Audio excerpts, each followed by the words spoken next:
I'm going to have to start again. Hello, everybody. Thank you for joining us today for the special awareness campaign meeting about getting Jason Brauner into the Kentucky Bourbon Hall of Fame. So it's our first of these live events, this new virtual bourbon thing that we're doing. And we appreciate everyone kind of being part of this and helping us get through this first one here. I think it's going to be pretty cool. We've been involved in this since the beginning of the year. This was an awareness campaign that we launched. And Jason, I want to talk a little bit about that up front and in the fact that we did this on our own at the ABV Network. We didn't come to you and say, hey, we were interested in doing this. We didn't say, hey, do you want to see some of the materials we're putting out? You didn't ask us to do that or anything like that. We literally just did this on our own. And I think there was a very specific reason for that is we want it to be genuine. We want it to be literally, we feel like you deserve it. And we wanted to do this on your behalf. So the first time you see it is when everyone else saw it, in the fact that we post things on social media. That's when you became aware of what we were doing when you saw that. What did you think when you started seeing these posts go up about, get Jason Brauner to the Kentucky Bourbon Hall of Fame? Steve, it never really had crossed my mind until people brought it up. Definitely flattered by the thought that you guys have put into it, and really appreciative of what it is. But just, I never did, I hadn't thought about it like I said, it just never crossed my mind. Yeah. You're just a guy who had a love for bourbon and started a bar. And we're going to talk about, though, the things that you've done that I think make you very worthy of that. We're going to get into the kind of the criteria to going into a Hall of Fame, not specifically the Kentucky Bourbon Hall of Fame, because they don't post anything. It's again, privately held. They don't have to, say what the parameters are or anything like that. But we're going to kind of we're going to talk a little bit in general about what it typically takes in to get a Hall of Fame. We're going to talk about what you've done and why we think that those two things match up. Before we get to that discussion, though, I want to talk just a little bit about the process. And again, this is a privately held organization. It's the Kentucky Bourbon Festival Board that actually is in charge of this. So for those of you that have attended the Kentucky Bourbon Festival that happens every year, this is part of that. So the board actually is in charge of that. They're, kind of an offshoot of the KDA, but it's separate from the KDA board. It's not the KDA board. It's the Kentucky Bourbon Festival Board. And there's three ways that you can get into the Kentucky Bourbon Hall of Fame. Number one, the heritage brands. So when we say heritage, we're talking about the big brands. And you can see the ones that are on the bourbon trail now. So all those big companies, they can actually nominate people. And I don't know what happens with the process, how they decide versus who gets nominated versus who goes onto the ballot, because then there is a ballot and then all the members can then vote on it. I'm not sure, how they get from that to that, but that's the first way, is to get nominated by a heritage brand. The second way is the craft distilleries, and this was just started last year, where Evan Culsveen got in. Craft distilleries can get one person in a year. So they nominate them, they vote on them, and then they can get one person into the Kentucky Bourbon Hall of Fame per year. And then the final way is, and it's a kind of a catch-all, because if you think about it, if only heritage brands and craft distilleries can get in, who would get in other people? So say whether it's, there's been a couple writers that have gone in, there's been some historic people not affiliated with any of the current brands and things like that. And what they do is they go through individuals like that, and then they determine and they nominate within their group, and then the board can then put in people like that. I always say, to me, one of the biggest misses that isn't in the Kentucky Bourbon Hall of Fame yet, and certainly was involved in Kentucky Bourbon on a very big way, is Dr. James Crowe. I always felt like, Dr. James Crowe is someone who should be in there. He's an innovator. He, a lot of the technology, he started a brand that lasts to this day. He's really started branding. I mean, him putting, Old Crow on Crow whiskey on there, and then people started asking for Old Crow and became the brand. I feel like he belongs, but he's not in there. But that would be the path that Jason would have to get this, because a heritage brand technically could nominate him, but they've got their own people. Jim Beam or Four Roses or any of the big distilleries, they're going to be nominating their own people. They're not going to nominate someone outside the organization. Craft distilleries, same type of thing. They're going to be nominating within the craft industry. So Jason's path to get in would be through the board. So that's why something like this awareness campaign, I think, is very important. It's not anything that they have to pay attention to or anything like that. There's nothing that there's no stipulations or ways to go about getting someone on their radar. It's just, for us, it's just a matter of putting together a lot of information, showing that there's interest from the public about it, and then presenting it to them. Now they can do with that whatever they want. They can take a look at that and they can discuss it. They can see if it's something that they believe in. They can read the material, or they could just totally ignore it. And again, it's a privately held organization. They are absolutely allowed to do whatever they want. So we come into this knowing that, but we still believe in this effort of getting Jason in. And again, that's going to be where the things that we're getting ready to talk about here, why we feel like he belongs. I would say that when you're looking at the criteria for going into any sort of Hall of Fame, there are things that are normal to take a look at. And again, I don't have what they look at for the Kentucky Bourbon Hall of Fame. I'm just talking in general here about typical Hall of Fames, whether it's sports or any other industry that has a Hall of Fame. They want to look at things like, is the individual that they want to recognize, is that person an innovator? Has he or she done anything that has changed, the industry, that type of thing? Is that individual ever been considered the best at what they do? So that's something that typically gets you Hall of Fame recognition. Another thing is longevity. So if we think about sports, and there's usually a minimum that they have to be playing. It's some sports it's 10 years, some it's 5. It just depends on the individual sport. But typically there's some sort of longevity that shows that you've been in the industry for a period of time. And then the last thing that is typically looked at is legacy. Does this individual have a legacy that's worth preserving? Does it help the industry down the road to recognize this individual and have their name and accomplishments known for others in future generations? So that's kind of the things that I think are important to be in the Hall of Fame. We're going to talk about how Jason marries up with those. So Jason, I've got 7 things here that I think that you have done for the industry that has really helped, build bourbon to what it is today. Now, there's no one individual that can take credit for everything that's happened in the bourbon industry. It's kind of a culmination of a lot of different efforts, and we can always talk about some of the things that have contributed to get us where we are. But I think that you've played an incredibly important role in where we're at today for many reasons, and not the least of which is what you do interacts with the fans, directly with people that are drinking bourbon.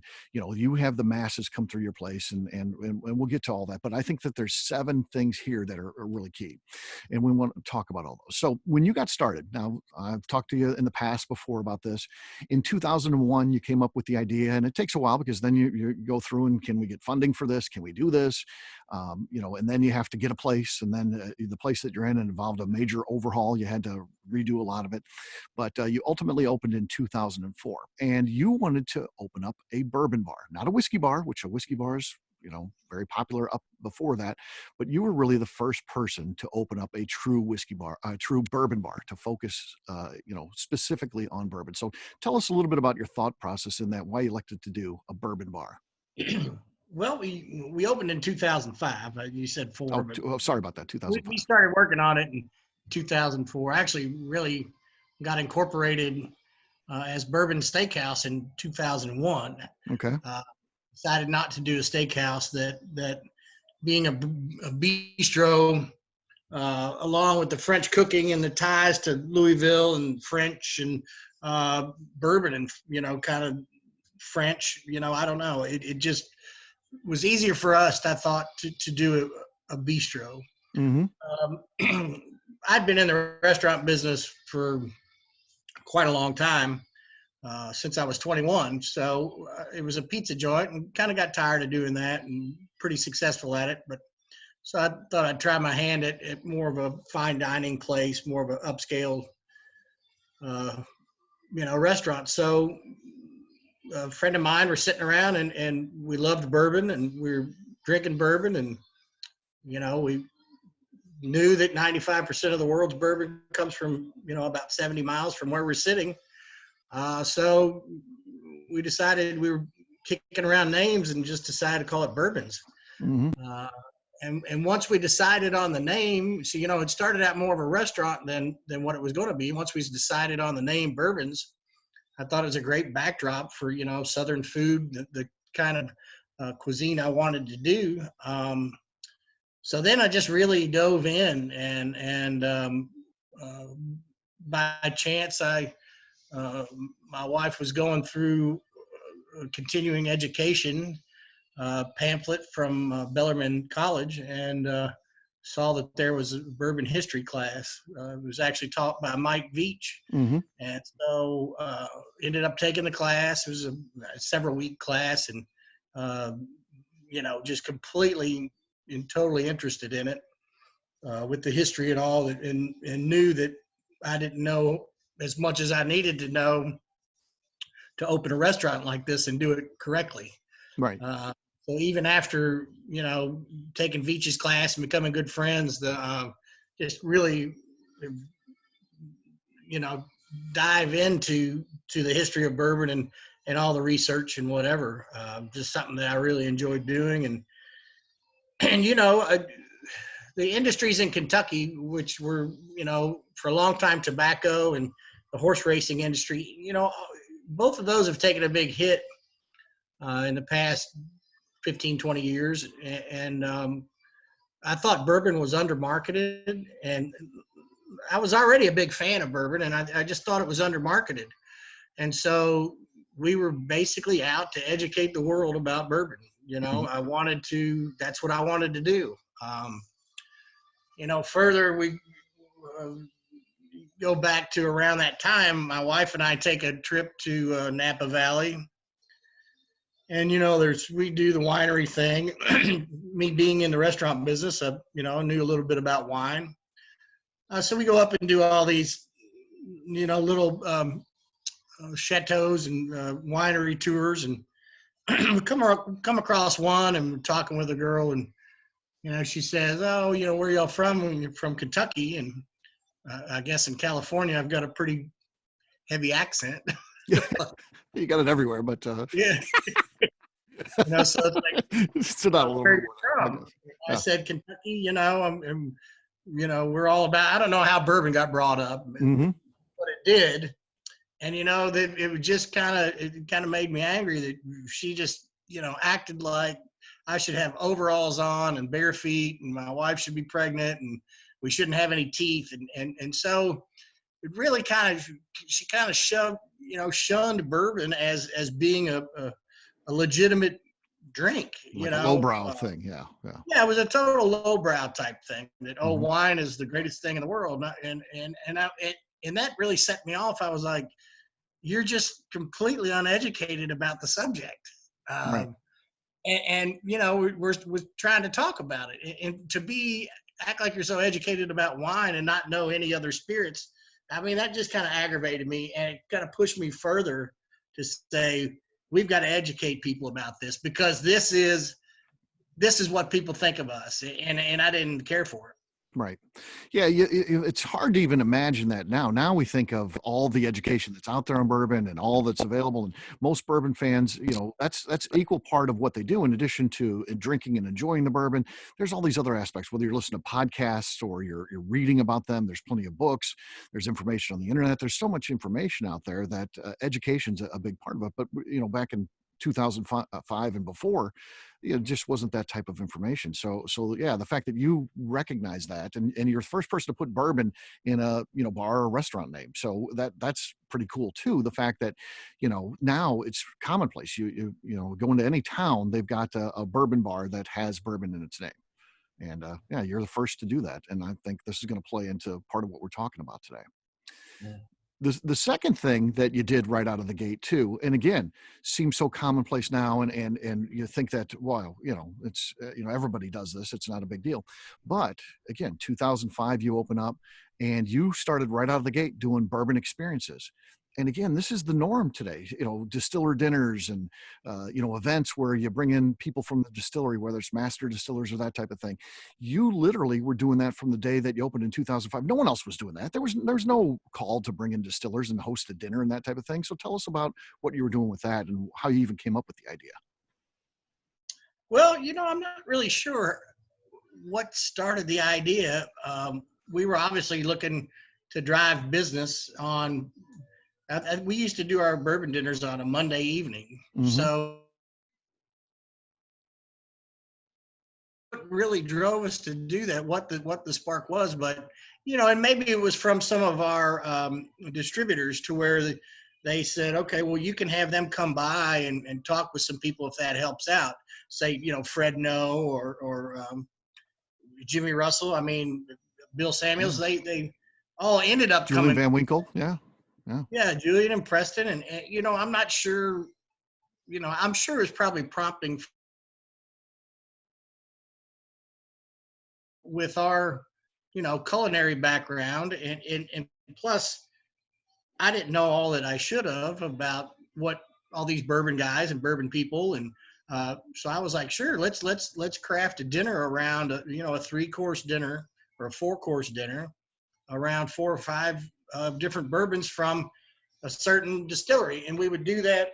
We did that once a month, and we had a different distiller every month, and I would, you know, I would book almost the whole year, go through and do all the distilleries, and of course at that time there was the main 8 or 9 big guys. There really wasn't a bunch of craft or anything around, so it was just kind of the 8 or 9 big ones, and we would rotate them, and they were glad to do it. And then, you know, sitting through all the dinners and getting to know all the people personally, uh, you know, I learned their side of the story. Right. And when you hear one person talk and then the next person talk, you know, there's some similarities, but there's also, What's you their know, individual take? Yeah. yeah, there's a little bit of folklore and things in there. So I really learned a lot from those dinners and enjoyed them. And I think, you know, when I go back and do the math, we probably did over 100 bourbon dinners to where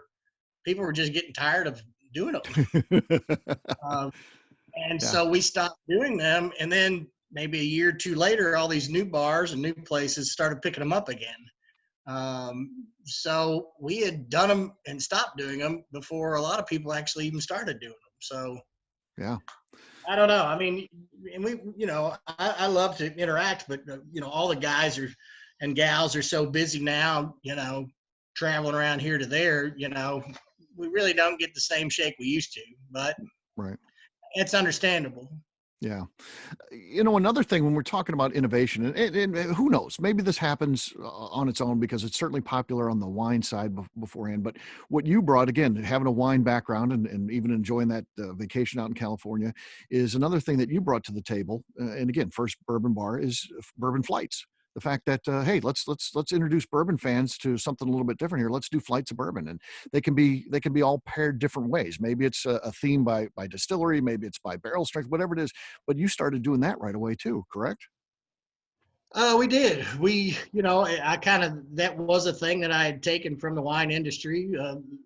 There had always been some wine flights, and I don't know anybody that had did it up to that point in the whiskey industry. But so, you know, I had the idea that when I used some barrels for decorations around here when we first opened our patio. So I went to Jim Beam, which they didn't even have a visitors, they didn't have tours or anything.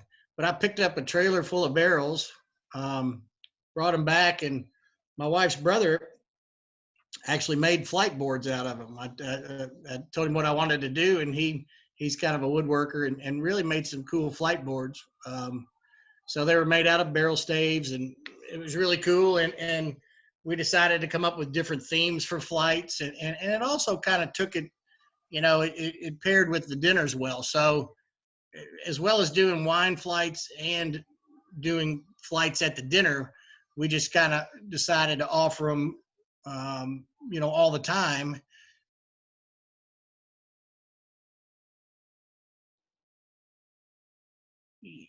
That's part of our education. You would get to try something without buying the whole bottle and taking it home. Hmm. Yeah, so we're talking all big things that are part of the bourbon industry now, and you're doing them before anybody else. And the next one too is also huge. And a matter of fact, I think it's probably a big driver of why bourbon's so popular today, and that's barrel picks.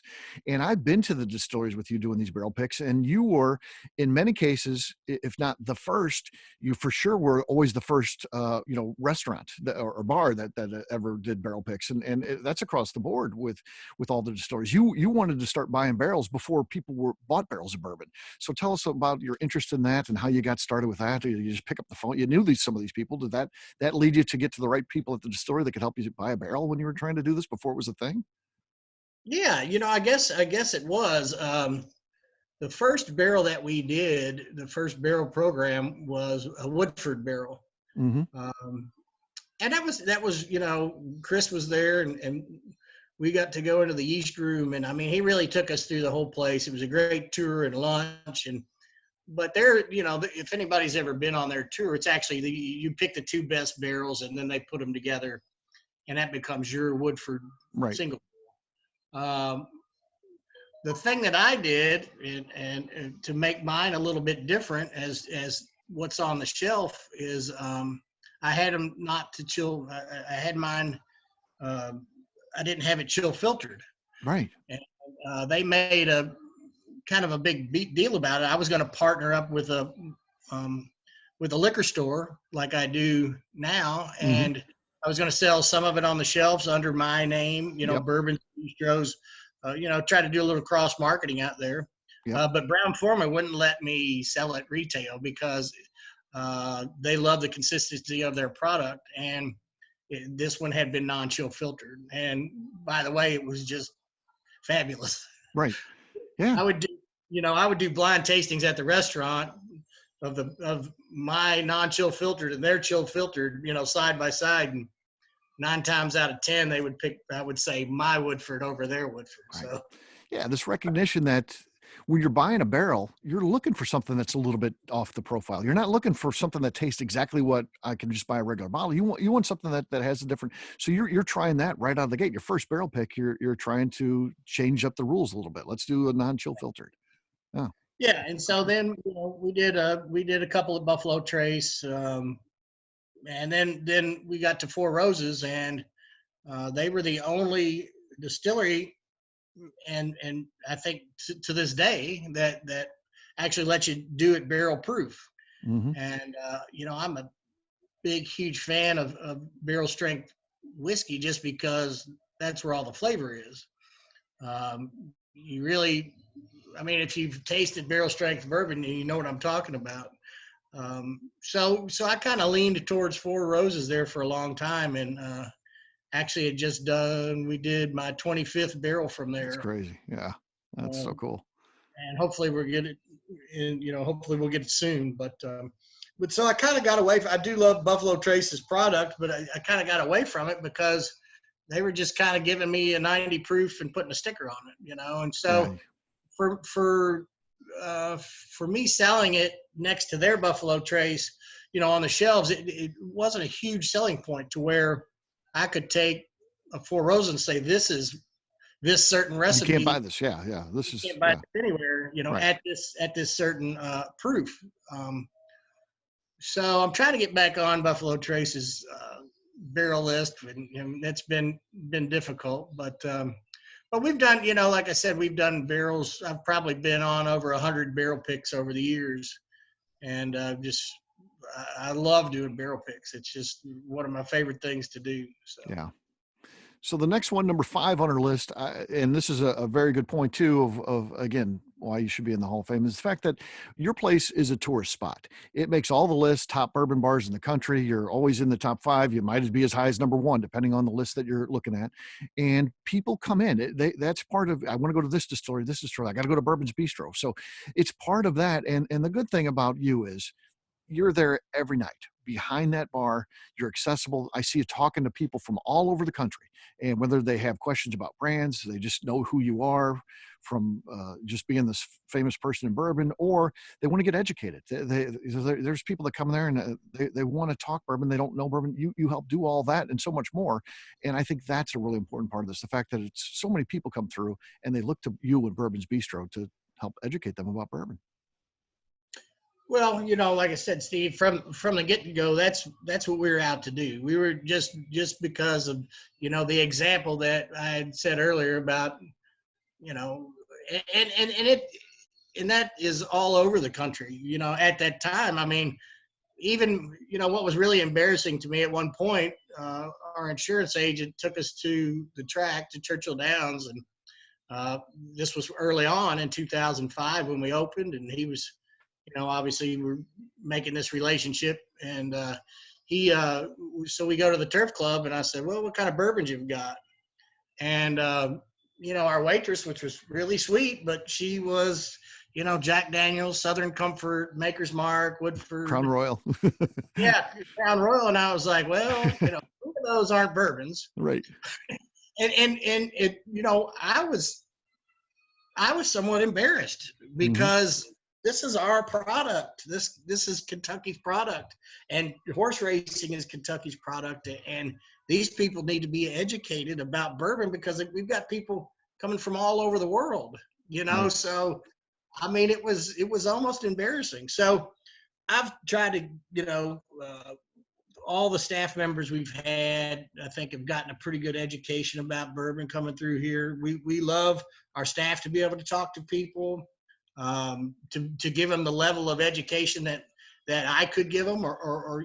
So, well, I mean, we put them through some pretty rigorous training, and it doesn't stick with all of them, but that, like I said, at the end of the day, that's what I'm here to do, is to teach people about my favorite product here in Kentucky is bourbon. Yeah. Yeah. Well, I've got two more things on the list here, and these go above and beyond what you're doing at Bourbon's Bistro, too. It just shows you the impact that you have on the industry. And the first one is your involvement in launching the Urban Bourbon Trail, this thing that ties in together tourism to Kentucky, that brings people in there, that in addition to going to the distilleries, there's other things you can do. There's bars and restaurants you can go to. And the fact that, this big push to get people to experience Kentucky, not just the distilleries, you were part of that in launching the Urban Bourbon Trail. Yeah, I can remember a friend of mine, Stacy Yates, who's with the Convention Bureau, just Hmm. fabulous lady, and we were sitting at one of the back tables, and she kind of ran the idea. She actually had the idea to build some tourism around this, and do kind of what they were doing out in wine country, as far as is going to see a bunch of different wineries. So she kind of took it from there and asked me about it, and I said, "Wow, what a great idea!" And so we were one of the original stops on. We were one of the original 7 Yeah. stops on the Urban Bourbon Trail, and unfortunately, I think a couple of the bars are gone that Hmm. were on there, but now I think there's over 50 to 60 bars Yeah. on there Yeah. now. Yeah. It's big. Yeah. But a lot of people look to that when they're planning their trips. That's one of the key things that they do, is they look at the Urban Bourbon Trail and start plotting out where they want to go to. So it's cool that you were involved in that from its inception. So, and the last thing on my list is, and again, you talk about a driver of interest in bourbon groups. I know in St. Louis, I'm a part of a bourbon group, and we get together, and that's where you learn about you try different bourbons, you get to learn, you talk with your friends and all that. And you were involved in the Louisville Bourbon Society. You were, key to putting that together. And again, which is probably the most famous one in the country when you're talking about bourbon groups. And so talk a little bit about getting that thing started. Well, when I got incorporated as Bourbon's Steakhouse and then eventually Bourbon's Bistro, I wanted to have a philanthropic group um, that got together around bourbon. So I started the Bourbon Society. And that's what it was supposed to be. It was, we were supposed to have a couple of fundraisers a year, black tie event where we would, throw this big shindig, and then we'd pick a charity that the money would go to, and it's just a lot of. I wanted a group of people with a common interest, and one of them would it was around bourbon. So what better thing to do than just throw a big party around bourbon and try bourbon and talk about bourbon, and then give some money to charity. So that's why I started the Bourbon Society. Once we got into it, and starting the restaurant was a little uh, bigger handful than I thought, and it took a little bit more of my time. So actually, I was never the president of the Bourbon Society. I Hmm. think Mike Veach might have been the first, or Dave Pape, or one of them. But I kind of had to turn that over to the group. We started with a real tight knit group of about 5 or 10 people, and I just had to kind of let that go, just because of the time factor. I just Right. didn't have time to do it anymore, and I But it think still there's goes on today. It's still, keeps yeah, going they're today. And still yeah. meeting I think once a month, and they Yep. may have 150 local members. I don't know. I haven't been in a while, but hopefully one day I can take a breath and go to a meeting or something. But I Yeah, I don't know. think I know they want you to come back. So yeah, so they, I don't I think talked with some of the people. They're like, we got to get Jason back into this thing. So yeah, they want you, buddy. I Yeah. don't think anybody, a lot of the members don't know that I actually started it or anything. So Mhm. Yeah, it'll be a triumphant return when you do. So that'll be cool. I just want to review as we go through those 7 things again, which again, the first bourbon bar, you did the flights, the barrel picks, the tourist spot, bourbon experiences, the urban bourbon trail, the bourbon society. As we talk about what gets someone in the Hall of Fame. And again, there's never been a bar owner, there's never been a restaurant owner in there, but there are other categories outside of distilleries owners as well as master distillers. There's the historical people. There's one bartender, Joy, is in there, and then you've got writers and things like that. So there's other categories, people that support the industry. There's people that have been just involved in the industry, the KDA behind the scenes and stuff like that. So there's other people outside of the traditional people that you think would go into the Kentucky Bourbon Hall of Fame. So that's why I think good recognition needs to be looked at, for Jason. And, the 4 criteria that I came up with: innovator, absolutely. All that entire list, all things that he was the first to do in the business. So I think, that's a slam dunk. Was Jason ever the best at what he does? Yeah, he's the best right out of the gate, and continues to be today. So, he's been on this, what's now going to be a 15-year run, and Bourbon's Bistro is still top bourbon bar in the United States. So yeah, he's definitely been the best. So that goes to the longevity. Yeah. Yeah. You talked about when we are talking about the urban bourbon trail, getting that thing started. And unfortunately, several of those bars didn't make it. You're still there and you're still talking about bourbon. You're still doing the things that you did from the beginning.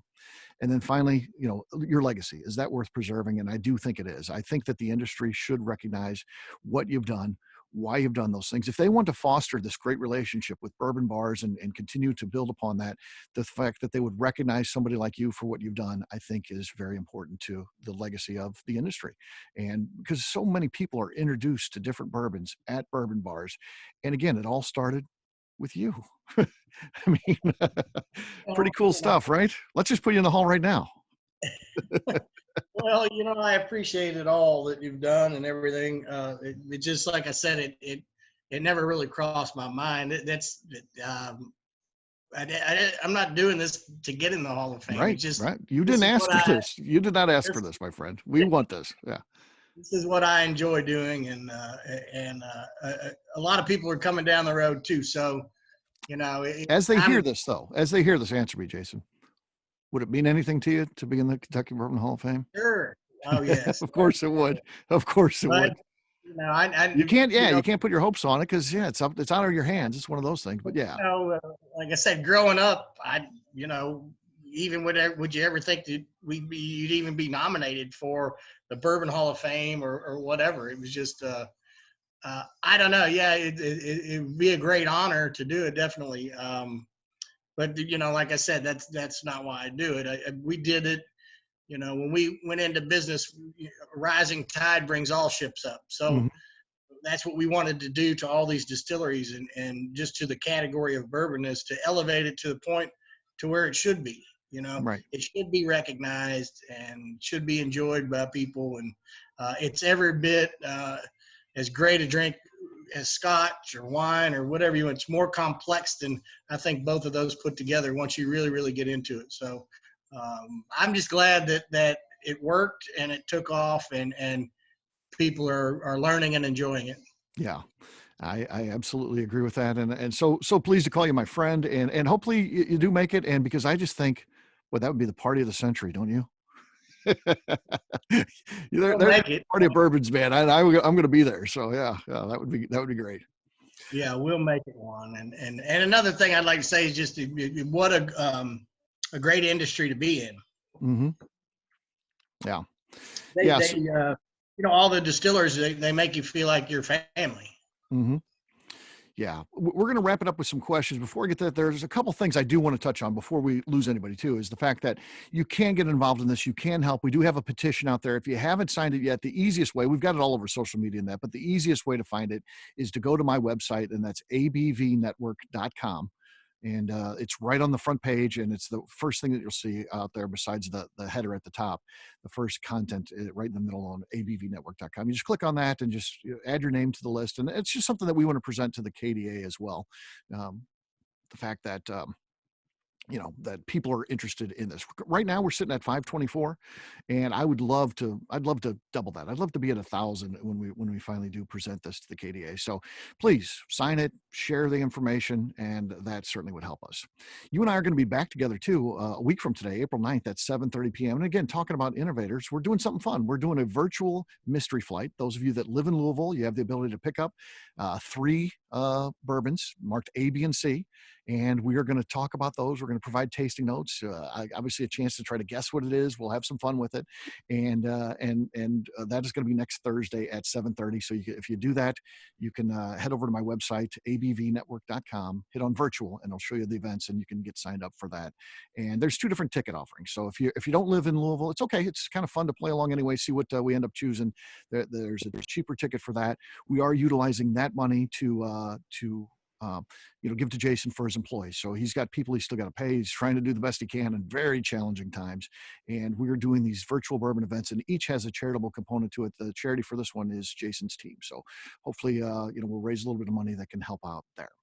With that, before we let everybody go, I don't know if anybody has any questions in our group here.